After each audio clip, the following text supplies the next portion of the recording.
Okay, let's go ahead and get started. Good morning, everybody. Thank you for spending your last session with me. My name is James Harper. I'm the program lead for the India program at the San Diego Professionals chapter.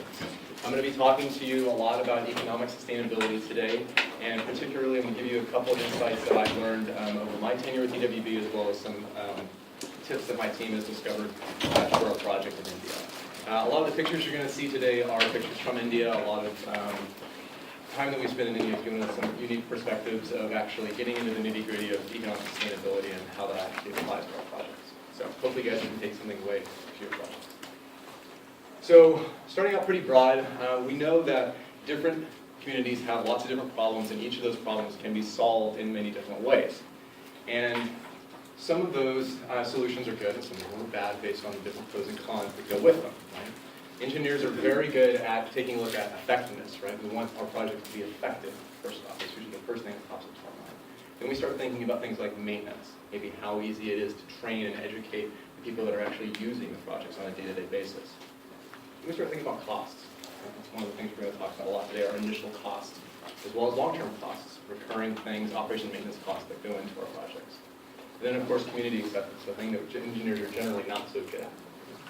So those are kind of the general things, pros and cons that we want to consider with our projects.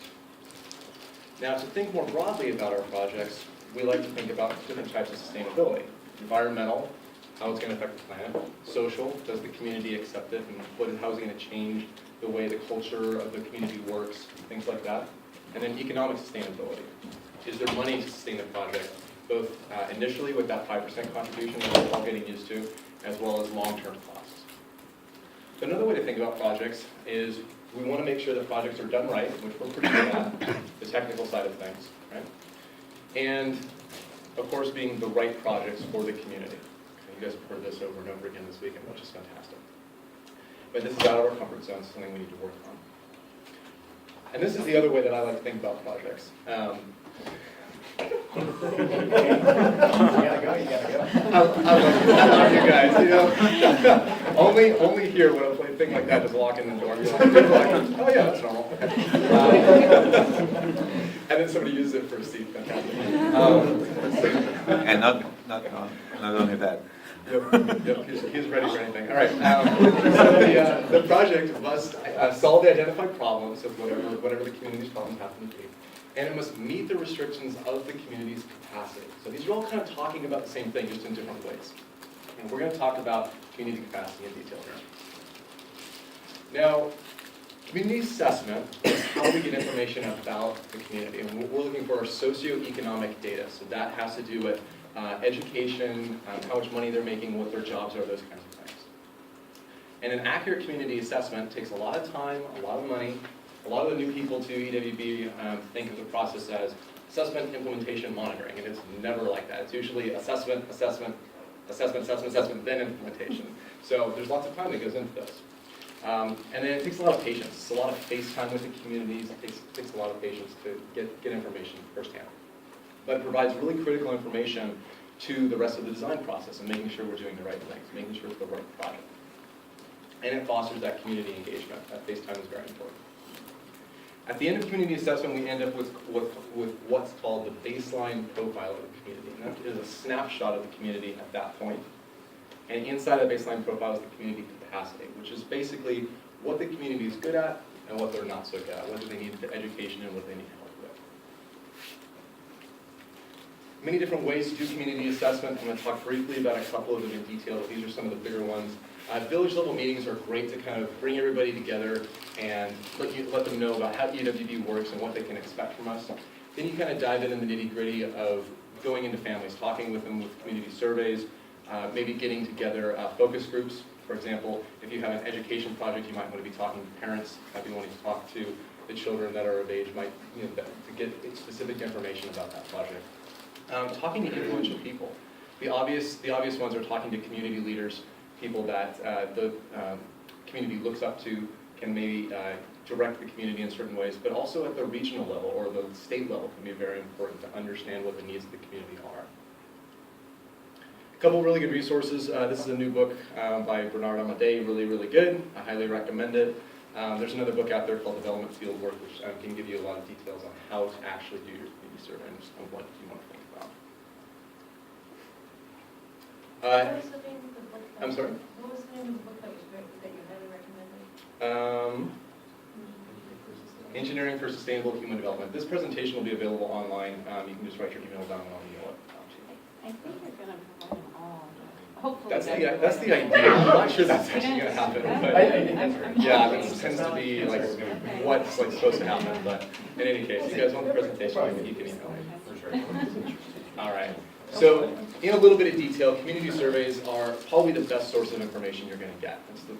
There's no hearsay involved, right? It's coming right from the people. And we get to actually ask the questions that we need to know the answers to.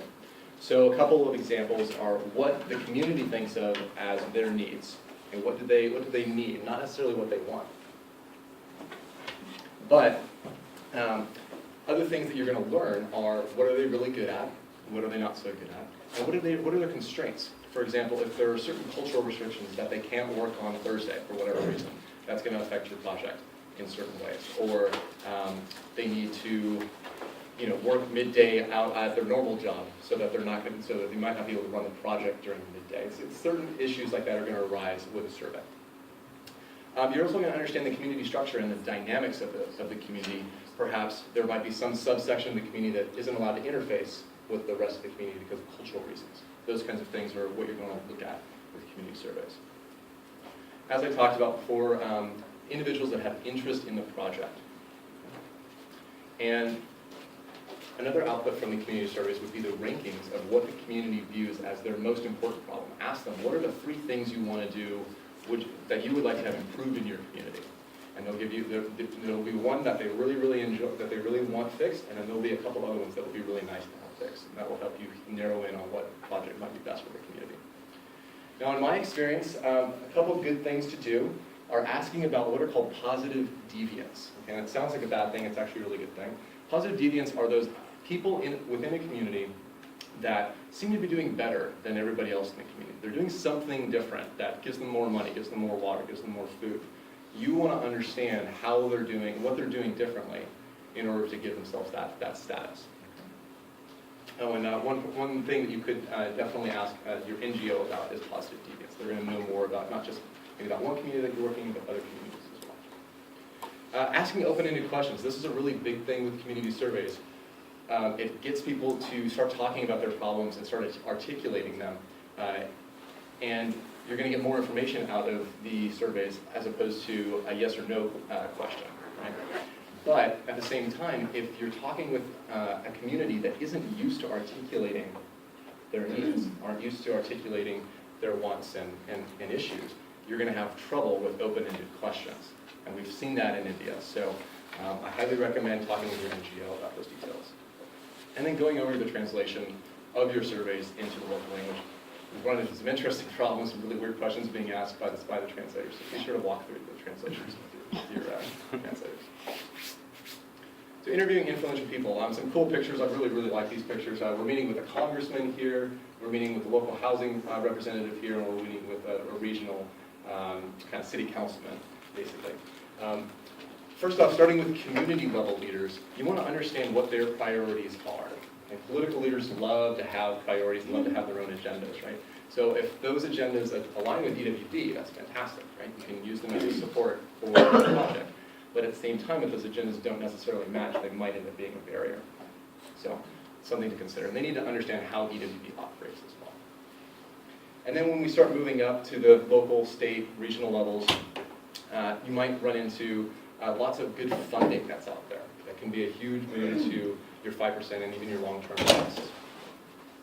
And those personal relationships we've found go a long way towards helping your projects to work. We needed to, for example, have a transformer installed to change some 6 kilovolt power into 240. And the government was able to do that because we had fostered that relationship early on.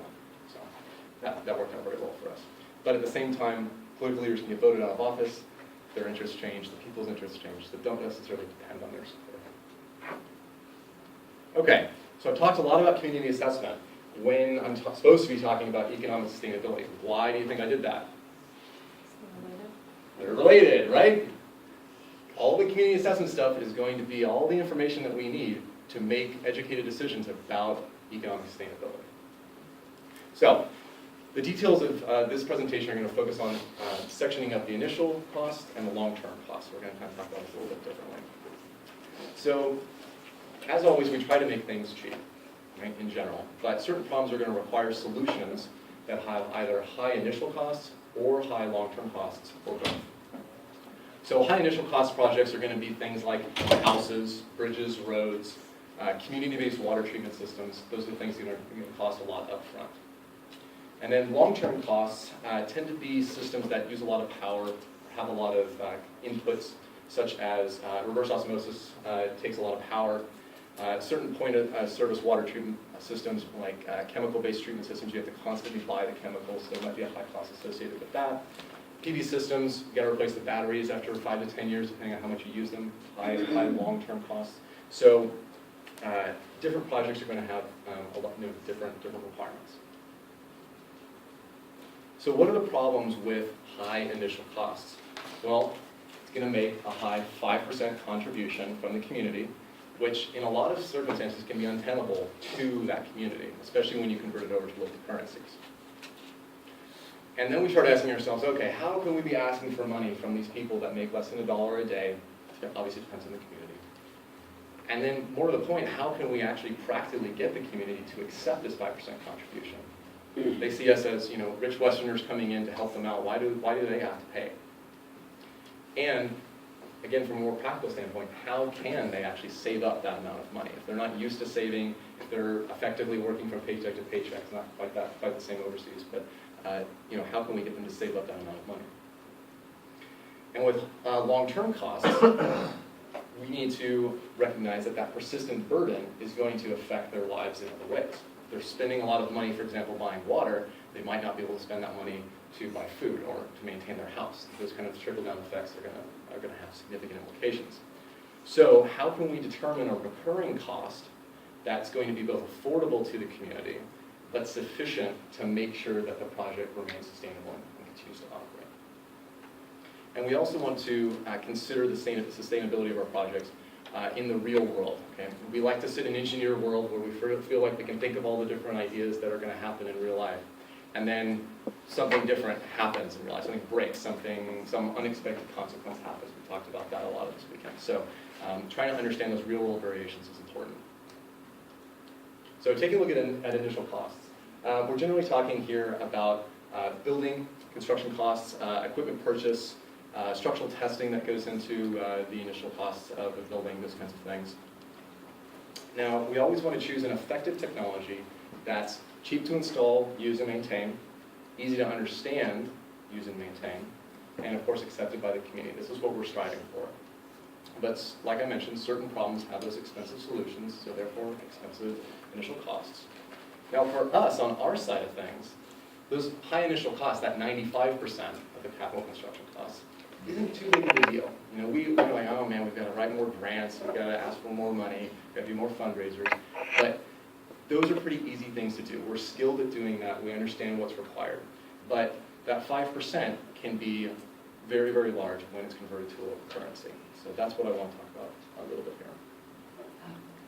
here. Let's talk about, first off, what is the 5%? Okay. In the 501, states that the community needs to contribute 5% in cash to the capital construction cost of a project before it begins. And then there's also these in-kind contributions, which is, they're definitely different, but they're kind of weirdly defined to be different. And those are the things that, such things as labor, local materials, transportation of materials that the community is expected to provide for free, basically. Now, the idea behind the 5% is actually rooted in a lot of good studies, and I think it's a really good idea. It increases the community acceptance and thus fosters long-term project sustainability, which is great. And it's also based on a lot of studies that have been done outside of EWB in terms of international development work. So what qualifies? These quotes are directly from a couple different reports. So if an item or service is something the community has to actually pay for, it can be considered part of the community contribution. Makes sense. So skilled labor, I assume that means something like a plumber, electrician, a mason, and then non-local and or local materials, which is a little bit more loosely defined.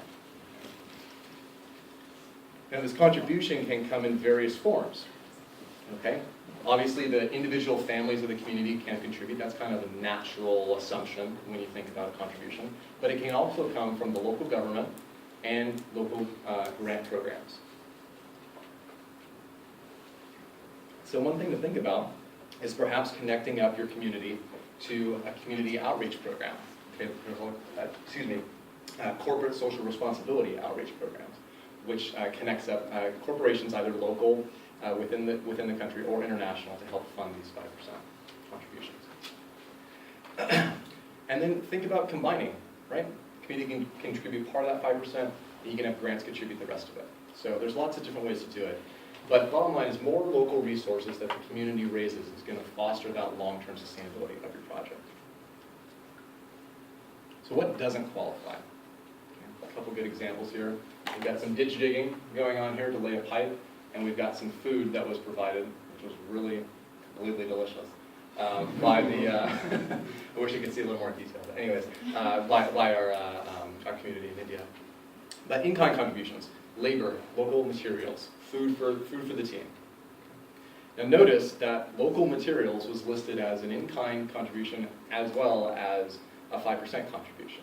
So it's kind of confusing, and again, you're gonna have to basically come up with your own definition of it. As long as you can justify where money's going and things actually have to pay for. I think that's a really good way to think about it. That's how you can kind of section it up. Now contributions from your NGO directly are not going to the 5%, but at the same time the NGO can help the community look for other contributions. Now in dealing with the 5%, I love this picture. These are our India friends, and definitely a couple glasses of whiskey there. That always helps when you're talking about money. So talk with the NGO about the 5%. How should you introduce this to your community? And it's going to vary depending on whether your community is even used to dealing with money, right? You might be dealing with subsistence farmers that trade sheep for food or however it works. There's lots of details that go into that. Talk to your NGO. And understand how they're going to perceive that difference between in-kind contributions and cash. And please don't call it an out-of-pocket expense. I've definitely run into a couple projects that have done that in the past. I don't like hearing that when I'm in the States buying something, an out-of-pocket expense. It sounds like bad news. So think about a clever way to do it. And other ways that the community could save money would be something like these equated monthly installments. So this is basically sectioning up that 5% into kind of a borrower-lender setup, where they basically pay into a savings account every month a certain amount so that they can eventually get that 5%. It breaks it into an achievable target on a monthly scale and helps it spread it over a longer term. And the other thing is that most of the developing world is familiar with this concept, so that helps in certain areas. So, what if we do our due diligence and that 5% is still not attainable? EWD USA says that we should scale back the project. Makes sense, seems reasonable, make it cheaper. And it might work for certain types of projects. Point-of-service water treatment systems, for example. You could maybe just install those treatment systems at households that can pay, right? And then when other households get the money, they can pay, and you can kind of stagger the implementation. Same thing with latrines. You can change the design of the latrine, make it cheaper, install in individual homes that can pay the 5%. But there are certain projects that it's not very practical to scale back. So for example, a house. If you build one family half a house, it's not really very useful, right? Question. Yeah. So that type of solution wouldn't, I could see it two ways. I could see that it would encourage people to try to do what those people are doing to get their service treatment or, Right. or whatever. But I could also see a negative flip side of that is some sort of end loss of the year. Absolutely. So, I mean, how is that? Is that taken into account? Like, okay, you can't implement partially.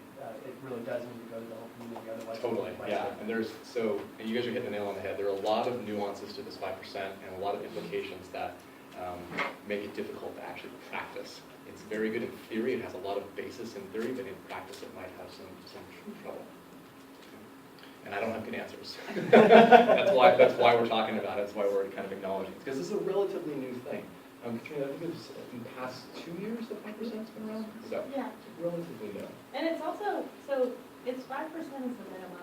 Some chapters, so, you know, some communities contribute Right. 25% to the project. So the 5% is really the minimum that we require. So, like I mentioned, houses, community-based water treatment systems. You could build a smaller community-based water treatment systems, but you're not going to affect the whole community. So certain projects might not make a lot of sense to scale it back. So if you find yourself in that circumstance, look into more grants. There's a ridiculous amount of money out there in the form of grants. If you don't find any on your initial pass-through and you end up in this situation, get along with them. There's tons out there.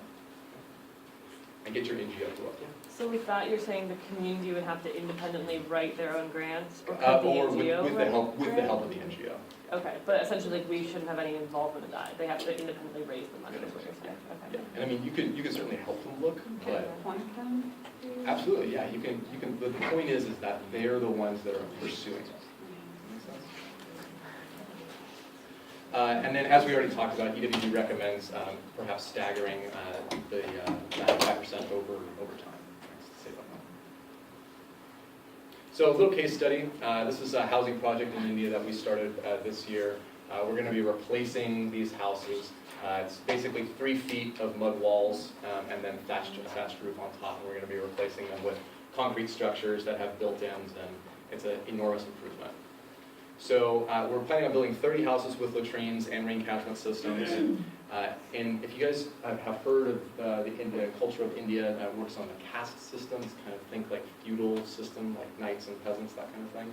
It's way more complex than that. That's basically what's going on. And this community in particular is the Scheduled Tribes community, which is the lowest of the low. They're also called the Untouchables.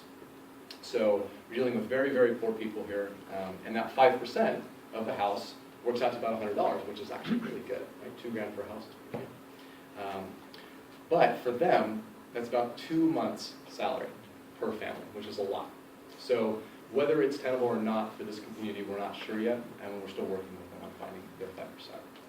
But an unexpected problem that we ran into was that these Scheduled Tribes people have been identified by the national government of India as, quote, in need. So the government has recognized their need and identified them particularly. So when we talked with our NGO about this 5%, our NGO came back to us and said, ooh, we can't do that. We can't ask for any money from these people because the government's going to look at us and say, oh, you guys are taking advantage of these in-need people.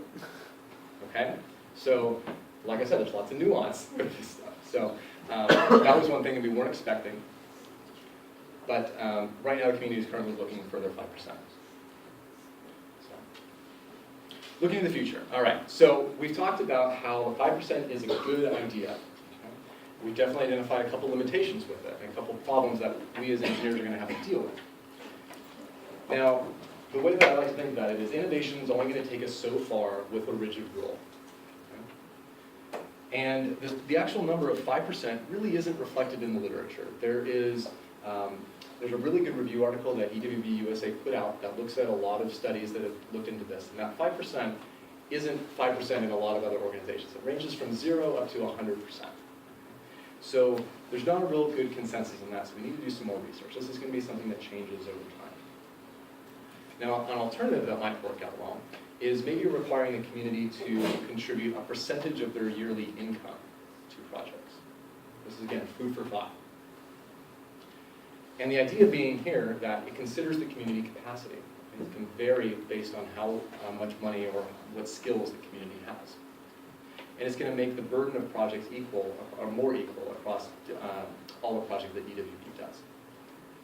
But as with a lot of theoretical things, actually calculating what percentage of their yearly income they might use or what we might require is difficult. So definitely need to have more research on all of these topics.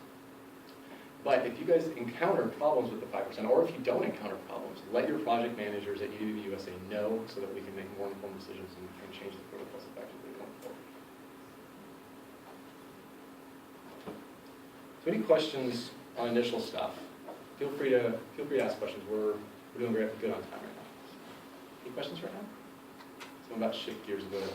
Yeah. So I was a little confused with the NGO Yeah. portion. Mhm. So they can't help you get any search for funding, is that right? They can help you. They can't help you. They can't fund directly They can't to fund that directly, 5%. Yeah. But they can help you search for like local Absolutely. governments. and That's, things like that's that. exactly what they're there for. Awesome. Yep. You said in that housing project in India that you couldn't ask for the 5%, but they're currently looking for the 5%. How did you end up? That's an ongoing issue that we haven't really Okay. solved yet. Yeah. So how do they know that? Okay. Yeah, so most likely what's going to happen is a second NGO is going to have to come in to provide that 5% to the community, but the community has to go out and talk physically to that other NGO. Does that make sense? It's kind of convoluted. Yeah. Is there anything about qualitative investment, amount of time spent, organizational structure and development within the community in response to the project as opposed to just purely monetary? So that comes with the in-kind contributions, Right. but that the 5% is specifically a cash contribution. Yeah, I know, Yeah. but you're talking about variations to that Mhm, 5%. yeah. So just want to throw that out there. Those are definitely considered, but don't qualify for that particular portion. Yeah. Does that answer your question?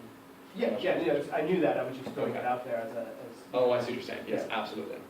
Yeah. I guess mine's just more of a comment, I think, but I think sometimes we need to be careful of what we associate with an in-kind contribution. So we look at transportation as a great example of that. And if we're going to consider that, who's actually bearing that burden? Someone has to Absolutely. pay that gas, and that's something that we can include if it's budgeted into the project, and we maybe need to look at reimbursing that individual. I totally agree. Someone's bearing that. And amongst all those things that we mentioned, I think at the end of the day, they come down to cost for a community member. Absolutely. And the perception of the community as well. Like, do they feel like it was a big endeavor for them to contribute that? Yeah, and the way that we had that this summer in Nicaragua, we had a couple of members of the community who had their own trucks, and they were super influential in the project because they would go on our material runs, get the materials, and we paid for all of their gas. But the in-kind contribution was, the wear and tear on the truck and their time. That's what we did. Do you recommend presenting the 5% contribution to the community the first assessment trip? Or what's the time frame? Oh, in general, yes. And that's what we've done. We just got back from a trip in August, and we definitely presented that 5% that they're going to be required for that. For the housing project I'm talking about, we presented that to the NGO. We didn't highlight that fact to the community just yet because we're trying to understand a lot of the nuances before we get into that. But that number wasn't discussed. We talked with the community about contributing money to the project. We didn't actually say this is how much, because it's a little bit of a delicate situation. Yeah.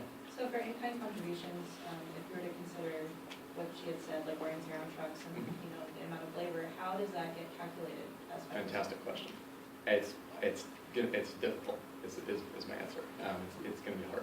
So did you just work to come up with a proposal saying, if you Yeah. provide this many man hours? Absolutely, yeah. If you provide these goods or services that don't count as 5%? Seems like a very reasonable way to do it. Yeah. But that doesn't actually count for the 5%, right? It's in addition to 5%. Yeah. Right. So you mentioned the materials that are both in-kind and non-in-kind, but I wasn't understanding the distinction. There isn't. Okay. And that's one of the issues. Is how do you differentiate? I think you have to just go back to if they have to physically pay for something, it can be considered part of the 5%. Does that make sense? So for example, them providing food to us, that was just coming out of literally their fishing boats. They made us some food. So that's not something they have to physically pay for, so that's clearly an in-kind contribution. Whereas if they have to go buy bricks at the local brick manufacturer, that's obviously can contribute to the 5% because they have to physically pay for it. Does that make sense? What if you have two different projects in the community and say they get a local government to sponsor them for one of the projects? Can they give 10, like a total 5%, but all of it towards one project and not the other project? I would defer to EWB USA on that one. I'm not sure. We have somebody in the room. I was kidding. It's per project. Yeah. So, Okay. yeah, and to touch on when to bring it up. So, have you guys looked at are you familiar with the 902 and the 903 project agreement? So the 902, that's discussed on the first assessment trip. That talks in general terms about what's expected from each party in the partnership. And that's supposed to be signed that first assessment trip. So, that's a good time to talk about that cash contribution, bring it up for the first time. And then when you're moving to individual projects, you'll actually put a dollar amount based off of the budget into the 903, which is the implementation agreement. So and that's slightly different than if anybody worked on EWB projects years ago. There used to be just like an MOU, but we split those two, and it helps because on the initial assessment, you don't have a scope of work yet, so you're talking about in really general terms.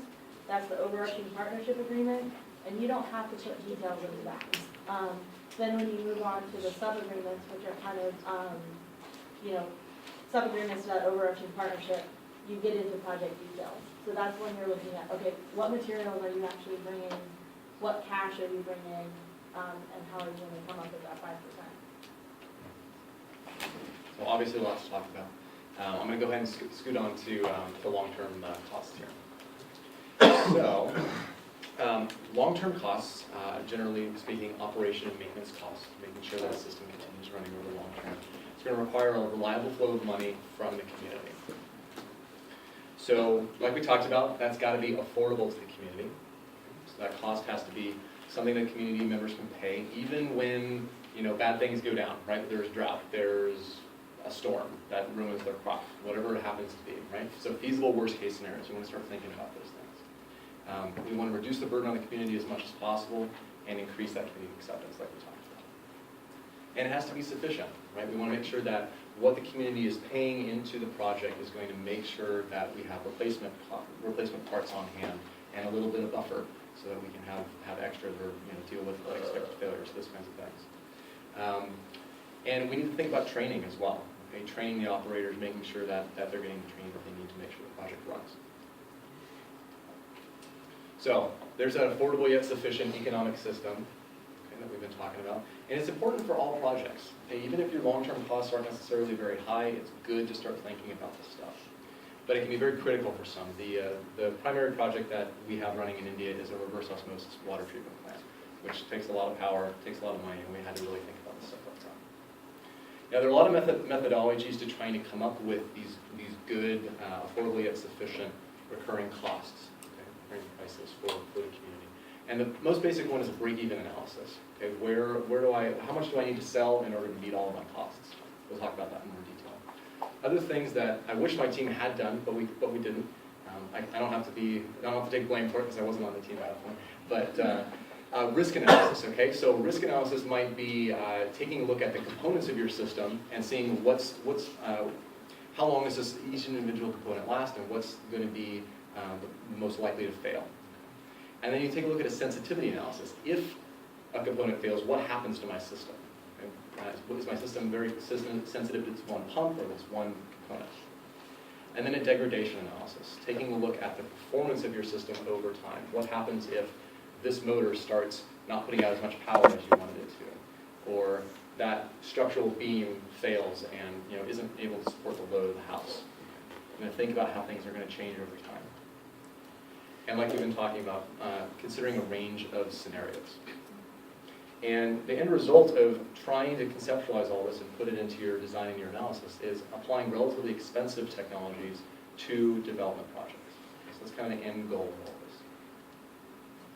But as always, higher long-term costs are always going to increase the risk of your project failing. That's just kind of the nature of the game. So we try to mitigate those risks as much as possible. So let's take a little look at a break-even analysis. So as I mentioned, a break-even analysis calculates how much of something. Let's talk about a water plant because there are a lot of water projects in EWB. How much water do I need to sell in order to have all of my revenues equal all of my costs? So I'm not making any money, but I'm making sure that my project runs over the long term. So engineers love spreadsheets. I'm certainly no exception. So we want to take a look at our monthly costs. Okay, so salaries of the workers. How much power am I using? Any consumables like chemicals or any other thing that I need to use on a recurring basis on a monthly scale, okay? And then also replacement parts. This is a really big one. Obviously, you're not going to be replacing parts every month, but you want to be saving money to replace those parts once they fail. And then constants, such things as the number of people in your community, how much of whatever you're producing does each person want per month.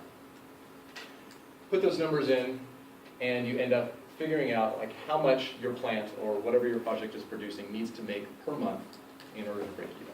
It sounds pretty simple. Who can see something that's wrong with this spreadsheet right here? If I were to fill in these numbers and then get my number about how much stuff I need to produce, what am I not considering? What's maybe wrong with the way that I've set this up? Some of the Growth. Okay, growth, okay. Some of the constants are very hard to define. up there. Perfect, okay. So nothing's a constant. That's the way that I like to think about it.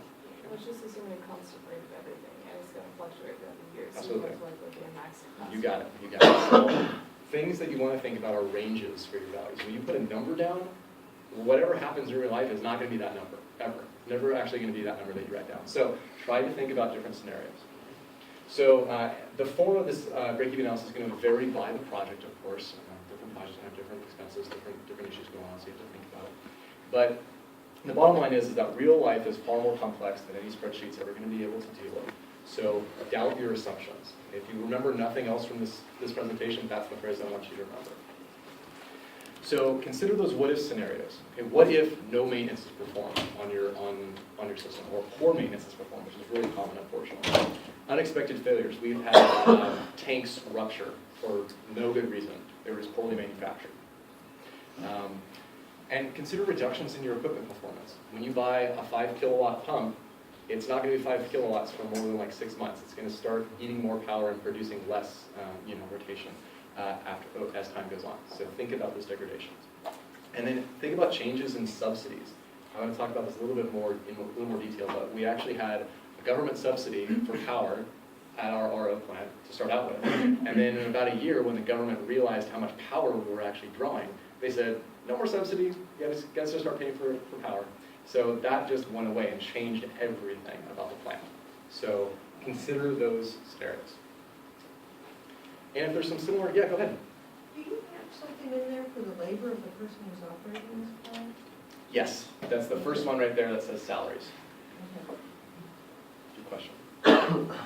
So if there are other similar systems, or at least similar problems in nearby communities, go and take a look and see how they solved it.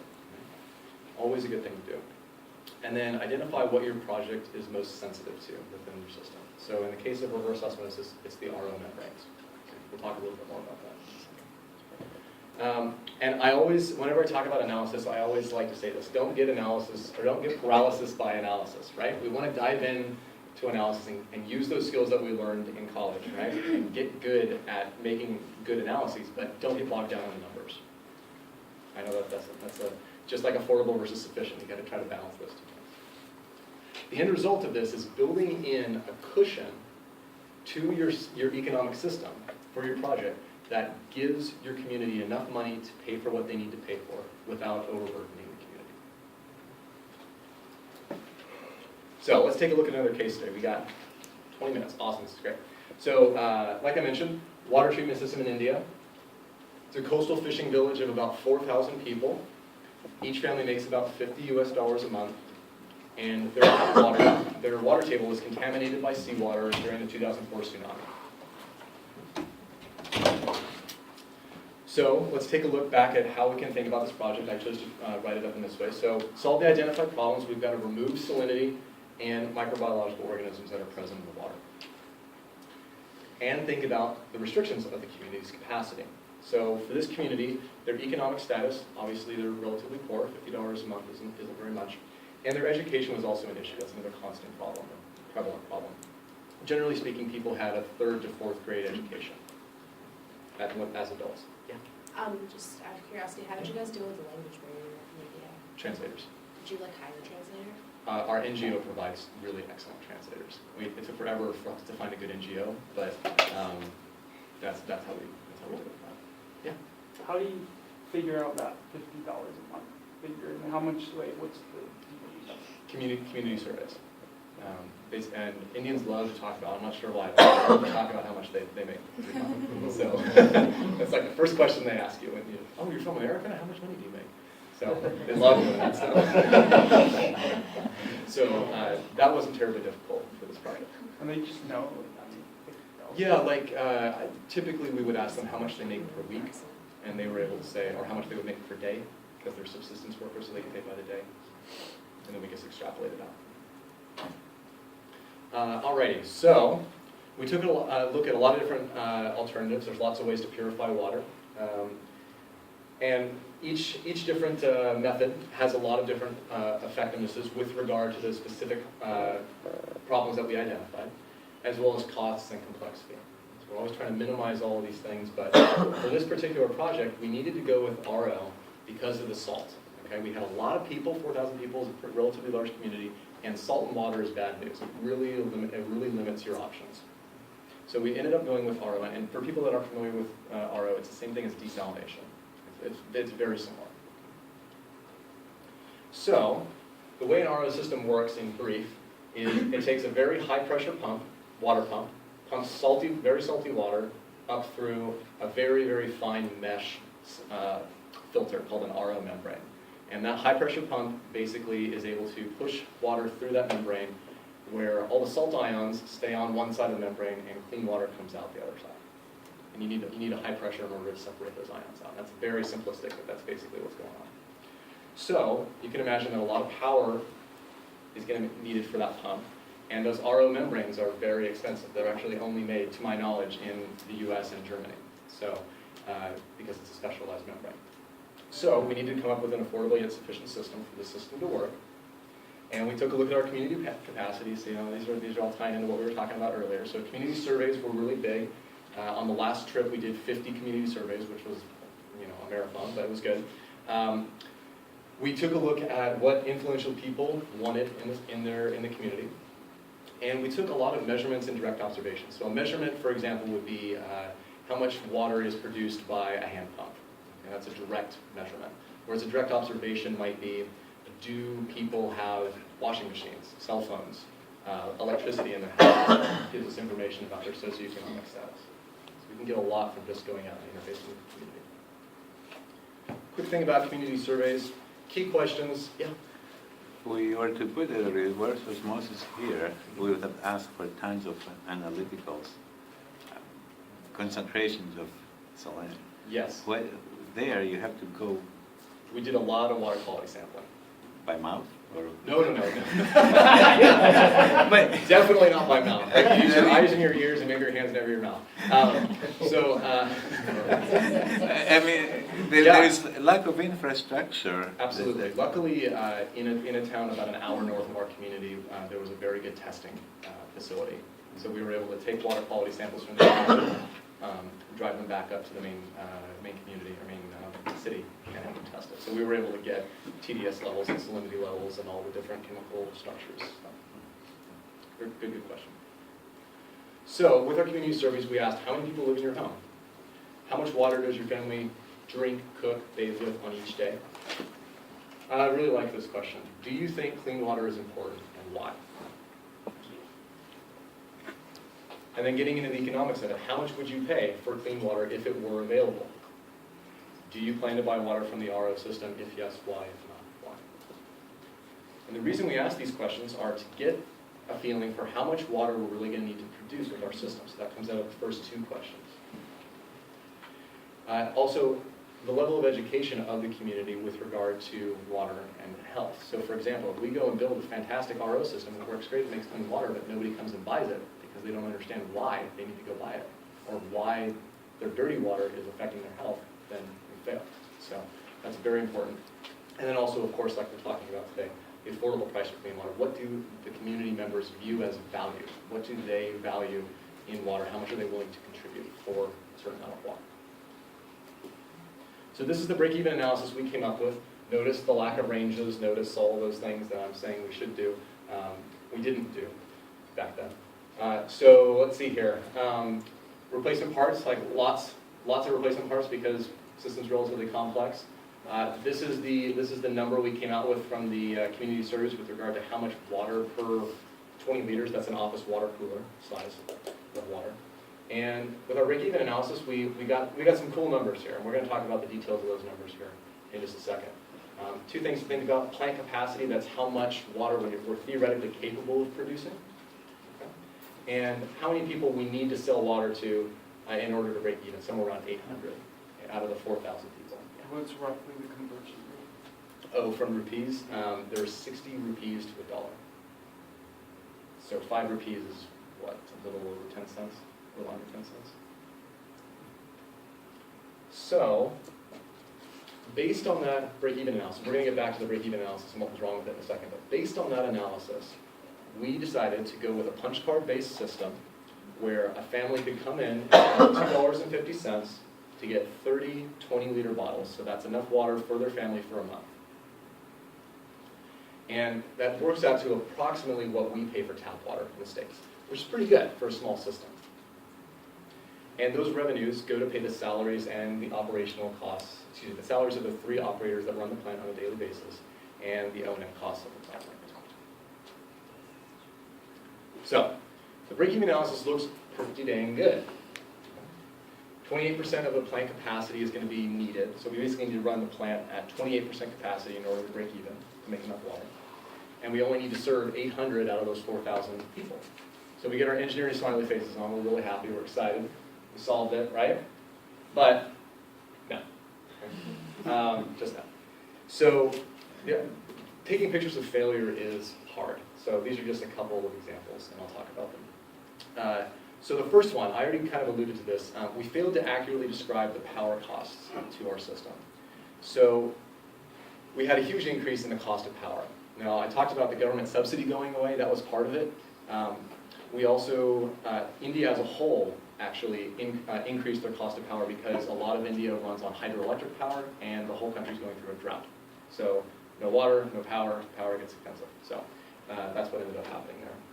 And because of the drought, the salt content in the water that we were trying to purify increased. So we had to put more power in, so you can see the trickle down more expensive. And so our break-even did not consider any of this stuff.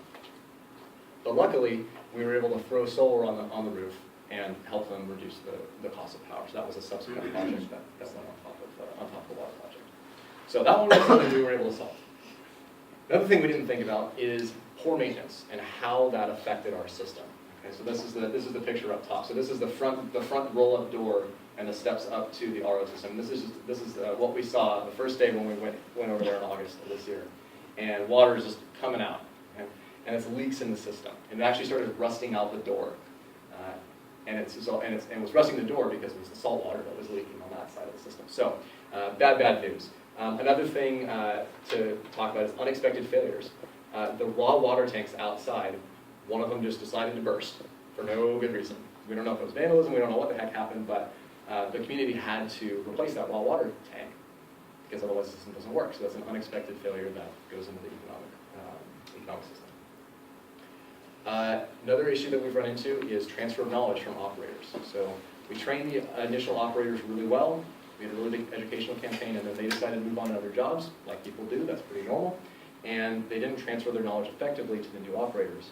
So after about a year of the plant running effectively without any good maintenance, things are starting to degrade, and things aren't working well. So at the moment, we're going back and re-educating, unfortunately. This was bad, okay? Stealing your revenues. And again, this is something that you don't really consider up front, but it happens. Okay? And it can be a little more acceptable in other cultures, like in this community. So that was an issue. And then low water sales is the last thing I want to talk about. The community surveys that we did initially, everybody wanted water. 100% of people were like, yes, we want to buy water. In actuality, only about a quarter of those 4,000 people come and buy water at the plant. So if you remember the numbers, right, we need to sell to 800 people a month, and only a quarter of them are coming.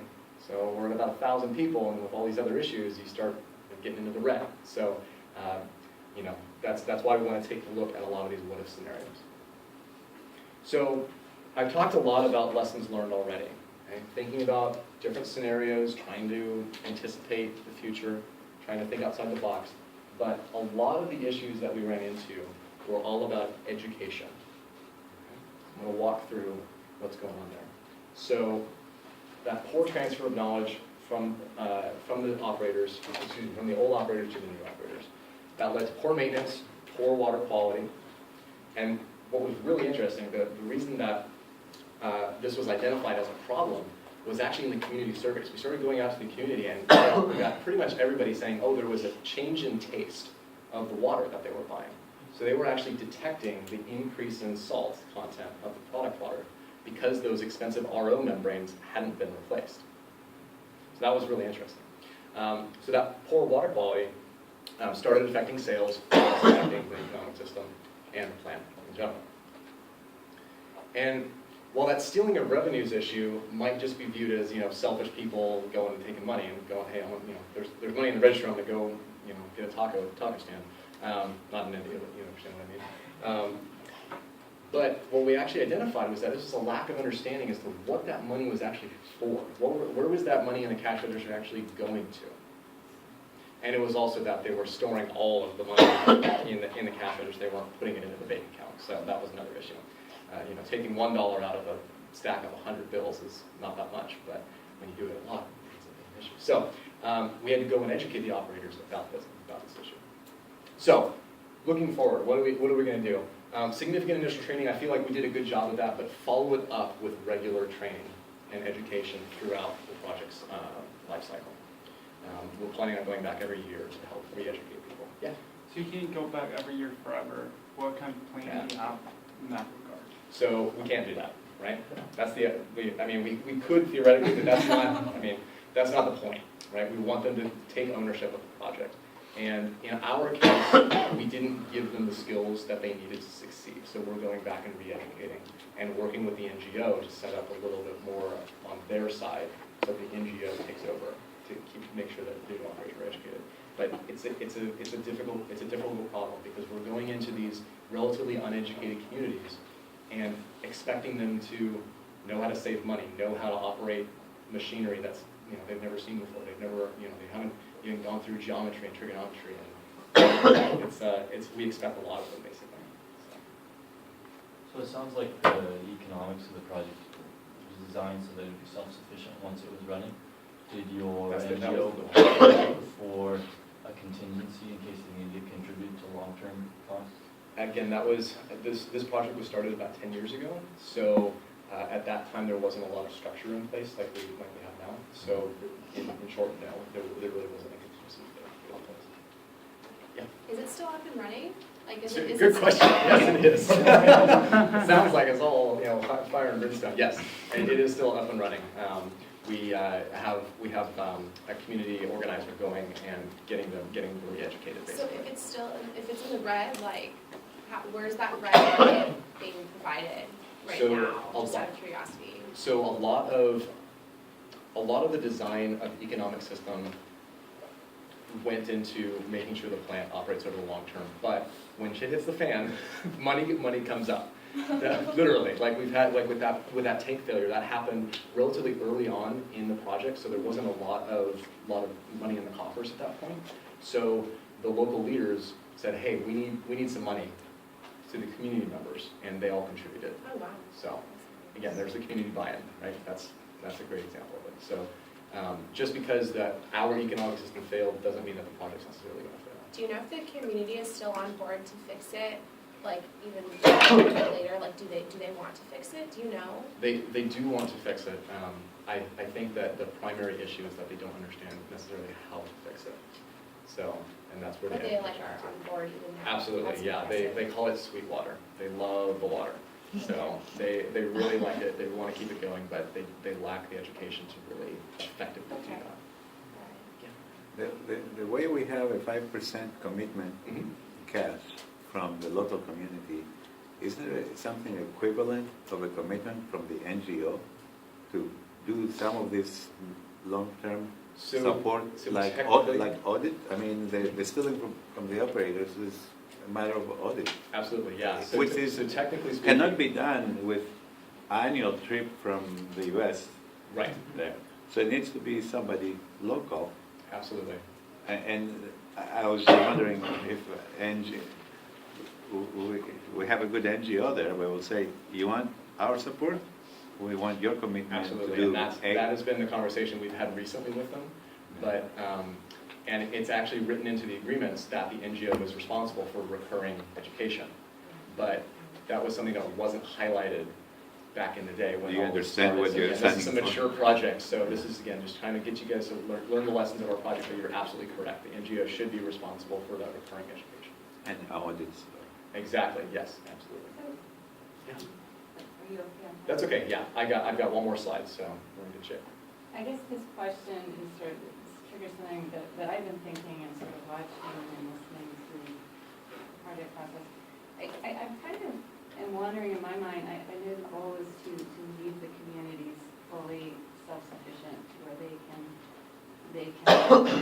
own this and bring it forward indefinitely and do it themselves. I'm kind of wondering if that's a proper assumption, if that's a realistic assumption. Because, you know, I mean, I come from industry, I work as a plant engineer, and I consider myself, or have for many years worked in that role, and that's kind of a generalist role, and I have stressed time and time again to people that I work with that I am not qualified to do the discipline reviews when we have this issue come up and we do this small modification. I need to get my electrical guy, I need to get my corrosion engineer. I need to get all these discipline specialists. I can be and I have an engineering degree, and these guys don't. And I work with operators that, you know, much in the same vein. And so I'm kind of wondering in my mind if our model is totally realistic from that standpoint, and maybe it's just something we need to consider that ongoing, you know, as they go into operate and maintain, do they have a call that, you know, they need some help? I think our model is actually quite good, but there's a lot that needs to be done in order to make it successful. So these are, you know, just examples of things that we can do to help improve the actual application of the model.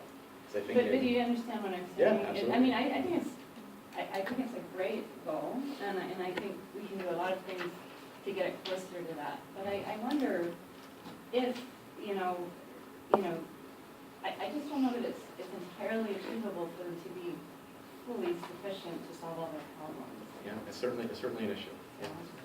Yeah, I was wondering whether you've been able to quantify any health benefits to the members of the community that are using the water, and whether that's influenced increased use.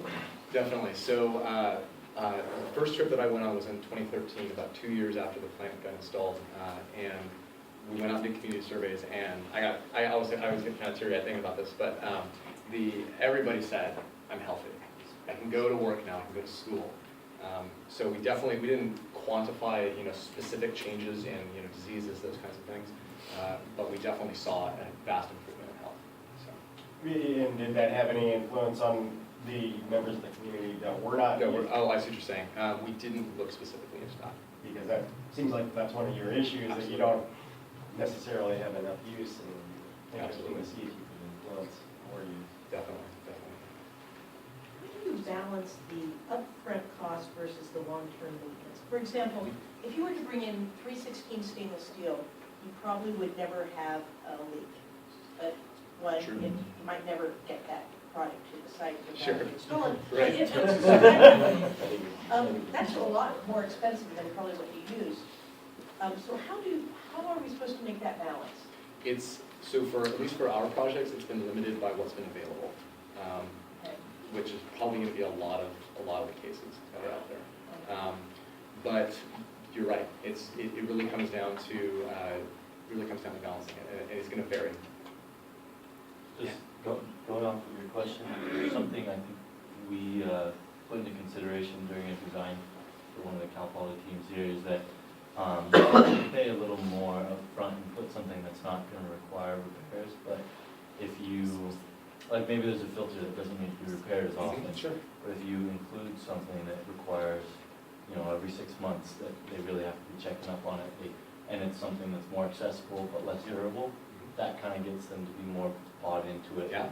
And when it breaks in 20 years, you know, when you're really expensive stainless steel breaks in 20 years, there's no way they're gonna build a That's a good replacement. point. Yeah. All right, well, I'm gonna just get through the last bit, just so I can round it out, and then we can have some more questions. All right, so getting back to education here real quick, recurring trainings are very important. Okay, talk about maintenance and operations, and also just talk about more general stuff like saving money, right? We need education here in the States about that, so they certainly do overseas. And then more to the point is how can we effectively educate? And that is a huge, you can spend your whole career on that.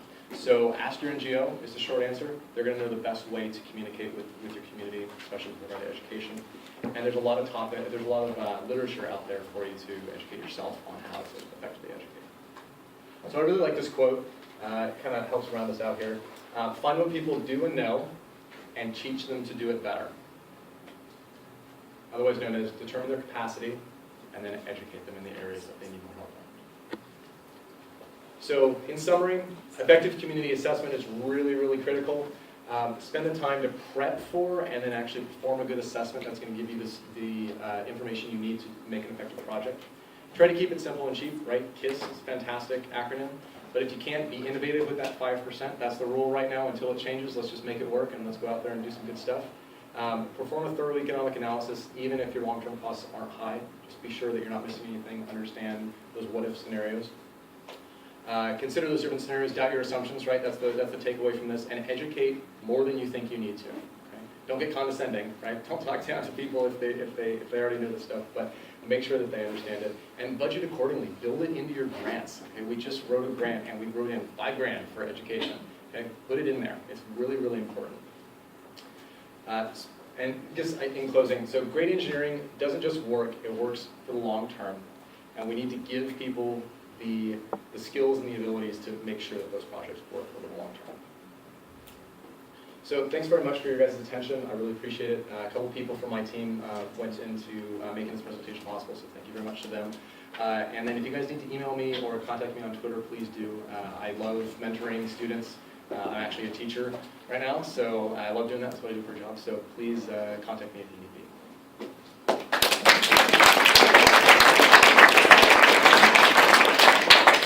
For those of us that want to hang around, I have plenty of time for questions. Yeah. I think we are actually 5 minutes late. Behind. I think we are 5 minutes late. So. Okay. Yeah, I know that's behind. Yeah. Do we need to actually? Yeah, there will be closing remarks, so okay. maybe talk them through later. Sounds good. Talk to you later. And everyone's heading back up to Phil's hall, if you weren't aware. Who's left your part? What? Oh, perfect, thank you so much.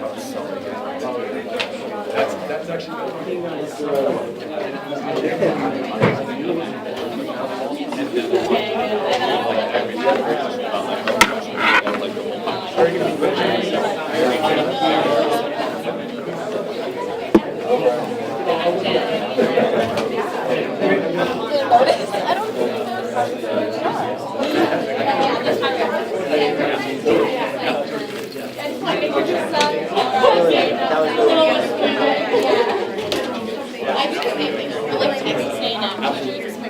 What's the thing that we're drawing? Yeah, I have leftovers. I just like half the line. I know, it's like, I just like this t-shirt. Very nice and shiny,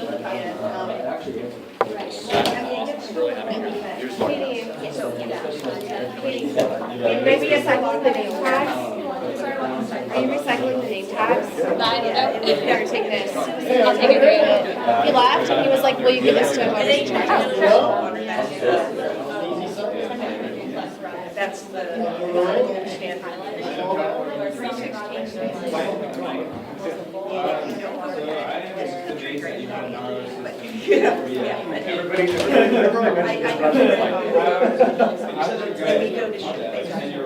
So the RO system has been around for 10 years. The program has been around since 2006. And I actually went there back in 2006, actually. This program original. So there were a lot of implementations and then this RO system. Okay. What's It was a lot of hand pumps and pipelines. Yeah, there's a lot of different, yeah. It was part of a really large overall program Because that whole coastline is destined. Yeah. That's being taken on a very large grant to Yeah. do. Your stuff gets there. Plus 5 years Well- to finally design it. Yeah. Yeah. Okay.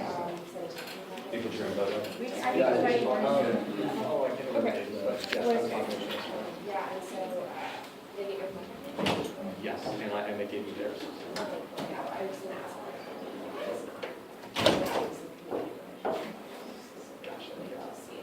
Like always. Problems and like, how you solve them.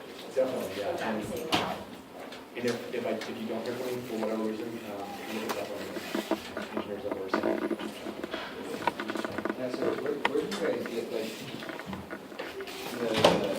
the O and M, was there ever other RO projects under the UED, like where did you get? So there wasn't, I'm not sure about in EWB, but that one was relatively early on. But there have been other RO systems installed in India. Yeah, I was gonna say there's a bunch of them along that No, coast. same I- thing. Yeah, I you went too. through a couple of miles, yeah. Exactly, yeah, Thanks. and it's kind of funny, whenever when you go to this part of India, they say, if you mention clean water, they're like, oh, RO water. There's nothing else except RO. If you have a water pump, you put an RO pipe in, so. I would never expect that. Yes. What part of India is? So, yeah, I know, I wish I could have gotten into detail. If you're looking at the triangle of India out in water, it's about 4 hours north of Chennai on the east coast. They call it southwest, Yes. but it's not, it's not east, Yeah. but it's not south, it's more, it's kind of middle, yeah. It's central, but they call it south, I don't know. I've never had. How did it like, because I was just like, from our experience in the village and working like in India a little bit, like installing a system like so high tech, did that shift with like the caste or like the social structure of the area? So luckily, the majority of the community that this was installed in was one caste. Oh, okay. More or less, there's always like little subdivisions, but more or less they were one caste, so. And just figuring those out is unbelievably difficult. Okay, that's There were small sub differences, but for the most part, we didn't have to worry too much about it. okay. One of the new projects I just started is addressing about 150 people, about 200 people within that 4,000 that can't access the water that we supply because of cultural reasons, so. Yeah, 'cause we. Why are they just like too low cast? Exactly, those are the untouchables, the housing project that I mentioned. Yeah, we're having problems with that too, because we need We've had them to our do part of one end on the spearheaded system, by the other but it's all wet sludge, so Okay. like, we don't know who's gonna clean it right now. They're thinking about having the community hire someone, but then like, we're like concerned about like the buy-in for that, because it's gonna take more than one summer. Absolutely, I'd love to see a report of you guys, it's like, imagining. Yeah, I don't know, if our reports are a little outdated, things have changed so much, but like, in the general O&M is pretty outdated. We'll have a conversation. But yeah, the report still exists, it's there. It's mostly the same. Take our toilet home. I'm gonna give it to my dad and tell him to put in his earthquake kit. There you go, I like it, I like it. Thank you. Maybe I'll Take give it care. to you Thanks a for lot. Christmas. Wrap it up. So nice job, by the way. I appreciate that. I think I'd really like to have you come up to LA for the presentation to the LA chapter. I really enjoyed seeing it. There was nobody here, something I stuck off earlier, but there's still a few of the old timers around that I'm sure that they would love to see this. that would definitely be really interested to see. And it's a very good presentation. Thank you very much, I appreciate it. Yeah, I'd be happy to. Let's see, did I get your email? I don't know, it's Mike. Yep. Posey. Yes, right, yeah. 66. At Gmail. The numbers? 66, yes. Oh, wow, cool. At Gmail. Man, you got into Gmail early to get that. Yeah, it's been a while. That's cool. I've had that for a while. I like it, that's fantastic. Yeah, and just interesting. So you're getting, looking at getting back into the housing. Yeah, you know, issue. it's interesting. The housing, I think, is, you know, I don't want to sound cocky, but it sounds kind of easy. That's what we thought too. Compared to the water stuff, it sounds easy, but I don't know. Yeah, it does. I would definitely. What I always thought would possibly be a better solution. Yeah. There would be some sort of compressed soil technology. Oh, okay. Rather than Like making bricks. yes, Yep. yes, Yeah, something that might be scalable for them to Absolutely, that's a good idea. to do rather than. Because we just finished the assessment, we're kind of just going through the preliminaries, so. I mean, it's not necessarily particularly common there, but I mean, there's so many good varieties of that technology out there. Oh, yeah. To explore. And I mean, it's relatively cheap and, of course, from a thermal mass standpoint. Right, it's so and much- I it's love so the much- idea of so baking much jars better too. than, That's really cool. than concrete. That's just Yeah, and my thoughts on that. we're planning on building houses that'll qualify for their housing, the national housing thing. Mm-hmm. That's actually, that system or that program has gotten a lot more flexible over the years, so it's not quite as bad as it was when you guys were looking at it. But, Really? yeah, so that's good. Yeah. But yeah, so it'll be interesting. Yeah, we should definitely keep in touch. I'll shoot you an email. Yeah, I'd love to put you in touch with the LA officers. And I'm sure, I know they're always looking for people to do presentations. Yeah, It's always so absolutely. much I'd better love to to. have somebody doing a presentation. We always get a big crowd out. I'd love to. Yeah, that'd be great. When we do it. That'd be great. How did you like the food? I saw that you had the, You know, so some of the spiciest food I've ever eaten Totally. anywhere is in that that region. picture, I love the picture, and it was literally the best food I've ever Uh-huh. had anywhere. It's gotten him to cook more too. This is my fiance. yeah. Hi there. Hi. Hi there, Mike. Jennifer. Nice to meet you, Jennifer. But You're yeah, from that was San Diego too, I take it? Yeah, well, yeah, we're both from Northern California. We live in San Diego. Been there for a while. But yeah, I definitely am in love with the food. It's good. For sure. Yeah, they definitely don't hold back on the, On on the spices there. Okay, I'm gonna head over. All right, Michael. Take care.